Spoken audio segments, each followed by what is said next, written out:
महाशिवरात्रि के पावन पर्व पर तेज खबर 24 की ओर से आप सभी को बधाई। आज रीवा में महाशिवरात्रि का ऐतिहासिक पर्व है और जो यहाँ महाशिवरात्रि का पर्व मनाया जा रहा है वो भी ऐतिहासिक होने वाला है। यहाँ आप जैसा कि देख पा रहे हैं, एक फीट का त्रिशूल सजकर तैयार है और कुछ ही समय में यहाँ से बारात रवाना होगी। शिव की बारात, भगवान भोलेनाथ दूल्हा बन चुके हैं और यहाँ से शिव की बारात रवाना होगी जिसमें भक्त बाराती बनेंगे। जिस तरह से यहाँ चहल पहल आपको देखने को मिल रही है, आज बस यहाँ से यात्रा रवाना होने वाली है। यहाँ ढोल ताशों के साथ 31 फीट का त्रिशूल आकर्षण का केंद्र है। घोड़े, माँ काली की झांकी, इसी तरह से डमरू भी बनाया गया है जो एक आकर्षण का केंद्र बना हुआ है। यहाँ देखिए किस तरह से बाराती यहाँ से निकल चुके हैं। अब यही बाराती भोलेनाथ की बारात में शामिल हुए हैं और भोले बाबा दूल्हा बने हुए हैं।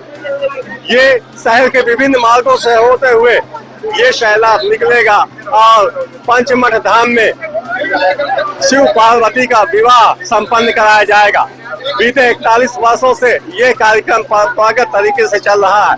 यहाँ कई जनप्रतिनिधि भी आए हुए हैं। माननीय राजेंद्र शुक्ल पूर्व उप मुख्यमंत्री यहाँ मौजूद है। कई नेता, विभिन्न दलों के नेता यहाँ मौजूद है। कई जनप्रतिनिधि हैं और कई समाज सेवी इस आयोजन में शामिल हो रहे हैं। सारे भेदभाव यहाँ खत्म हो चुके हैं और सभी यहाँ शिव के बाराती हैं। देखिए किस तरह से यहाँ चहल पहल दिखाई दे रही है। यहाँ भोले बाबा की पूजा अर्चना शुरू है और शिव के जयकारे लगाए जा रहे हैं। बस कुछ ही क्षण में यहाँ से बारात रवाना होगी। आगे देखिए बाराती कलश लेकर निकल रहे हैं। यहाँ कलश के साथ बाराती निकल चुके हैं और शिव की बारात रवाना हो गई है। हमारे उप मुख्यमंत्री राजेंद्र शुक्ल बारात में शामिल है। इसी तरह से कई समाज सेवी भी इस बारात में शामिल हो चुके हैं। शिव की बारात ऐतिहासिक है।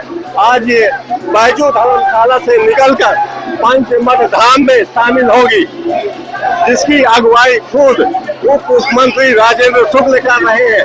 देखिए इस तरह से ये बारात यहाँ से रवाना हुई है। अब ये शहर के विभिन्न मार्गों से होते हुए अपने गंतव्य यानी पंचमठ धाम में पहुंचेगी और उसी स्थान पर शिव और पार्वती का विवाह रचाया जाएगा। इसकी अगुवाई कर रहे हैं हमारे उप मुख्यमंत्री राजेंद्र शुक्ल। इस बारात की अगुवाई कर रहे हैं और सारे शहरवासी यहाँ बाराती बने हुए हैं और ये बारात रवाना हो चुकी है।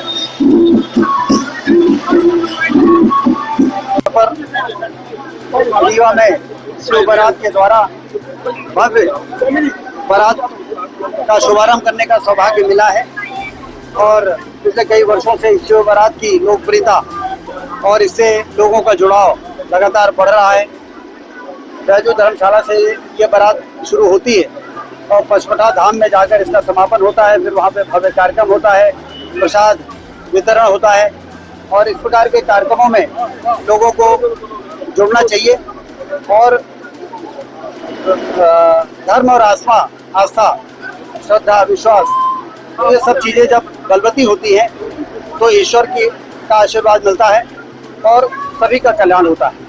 आज भारत पाकिस्तान का मैच भी है, बहुत खास दिन है। भारत जीतेगी इस बार। विंध्य का सबसे बड़ा भैया, विंध्य का सबसे बड़ा त्रिशूल भी यहाँ मुक्का कर सकता है। हाँ, भगवान मनकामेश्वर मंदिर जो कोठी कंपाउंड में है, बहुत प्राचीन मंदिर, उसके कायाकल्प, उसके जीर्णोद्धार का काम रीवा के व्यापारी समाज और रीवा के नागरिकों के सहयोग से हो रहा है। उसी कड़ी में एक 31 फीट का 550 किलो का ये त्रिशूल जिसका अभी लोकार्पण हुआ है, ये सबकी योजना है कि उसी मंदिर में इसकी स्थापना होगी, जिससे मंदिर की भव्यता और बढ़ेगी। ये किसी व्यक्ति के लिए व्यक्तिगत स्वार्थ की सिद्धि का कार्यक्रम नहीं है, ये समाज के कल्याण का काम कर रहा है, विश्व के कल्याण का काम।